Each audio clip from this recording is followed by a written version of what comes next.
So, despite all my own advice, I got a bike together at the last minute before we went on our big tour this summer. We were doing the Gap and the C&O Trail, and I was just kind of behind on things, and I didn't get this basket or bag on till 2 days before we left.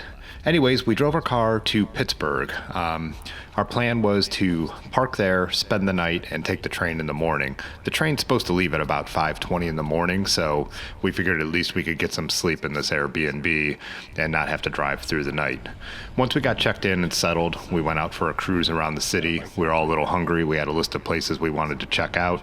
So we first rolled up to a brewery, got dinner from the food truck. The first brewery was really great. The bartender actually even recognized my EF cap and asked about the race and the Tour de France and the new Palace kit and all that kind of stuff if you're into that.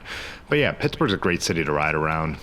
A lot of the streets have really good bike infrastructure depending on where you're heading, but I've always actually enjoyed riding around there. I've done it a number of times now and never really had any major problems. We did route ourselves over a bridge. We probably shouldn't have, but that was just one of those mistakes you make when you're not entirely familiar with a place. So we did, this is the first spot, Dancing Gnome, delicious beer, the food truck, I think it was burgers, that were really, really good. Ben was struggling with his Wahoo there for a moment. Then we hit Hitchhiker Brewing, a couple miles away, another really good spot. The beer was fantastic. And then we hit one more spot and had small beers before heading back and trying to get some sleep for the evening. I think everyone had varying degrees of success of trying to sleep for a few hours knowing you had to get up so early in the morning. The Amtrak is supposed to leave at 5:20.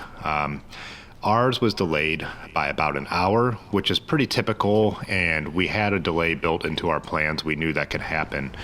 Here we're actually riding around, so we didn't have to carry our loaded bikes up the stairs. The Amtrak experience is really nice. You just saw what the old station looked like. The new one does not look like that. It's kind of an annex off to the side, but it's functional. It works. Everybody was really nice. It was easy to get the bikes onto the train. It's this double-decker you see approaching here. We left, I think, actually about 6:30. Be aware you do have to take all your bags off your bike. We were able to leave the frame bags on. They didn't say anything about that, but we actually took the bags off and took them with us. Some people put them on the train and the luggage car. I don't know how they decide that. But as you can see, traveling by Amtrak is fantastic if you can deal with the delays, if it's a vacation and not a commuter thing. You have so much legroom. The seats, you could fold them all the way back and not feel bad. You have electric. You don't have Wi-Fi, but the fact is you get to move around. You could go to the cafe car like you saw. It's a double-decker. The bathrooms are downstairs, so even when you go down there, you could just hang out by the door for a second just to get some movement. It is a 7-hour trip, so it was supposed to arrive around 1, so we must have got there a little after 2. I wasn't really paying, that much attention, but either way, traveling this way train is just such a much better way to travel than anything else if you can handle the time. And also then you're not paying the expense of gas, not waiting around an airport, being cramped in an airplane. Our tickets were, I think, $54 and then $20 for the bike. So overall, not too bad. This is us arriving at Union Station in Washington, D.C., which I had no idea is a classic, beautiful train station, reminiscent, of Grand Central or something in New York City or something in Europe. So once we got to D.C., we went and cruised around. We were hungry again by then.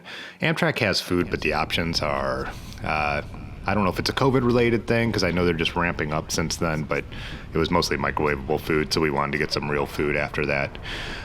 We met our buddy Gabriel, who we rode around the city with. I needed to go to a bike shop.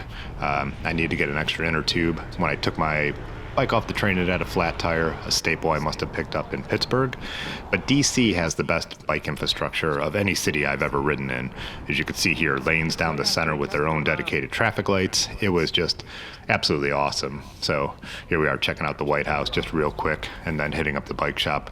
I needed a tube with a Schrader valve for those old classic spin wheels. After this, we went, checked into our Airbnb, and then me and Aaron and Gabriel went out for dinner. Brad and Ben were taking a nap. And then Brad woke up, and me, Brad, and Gabriel rolled around the city. So, Washington Monument, Lincoln Memorial, and then he took us on a couple bike paths that we wouldn't be riding on for our actual trip.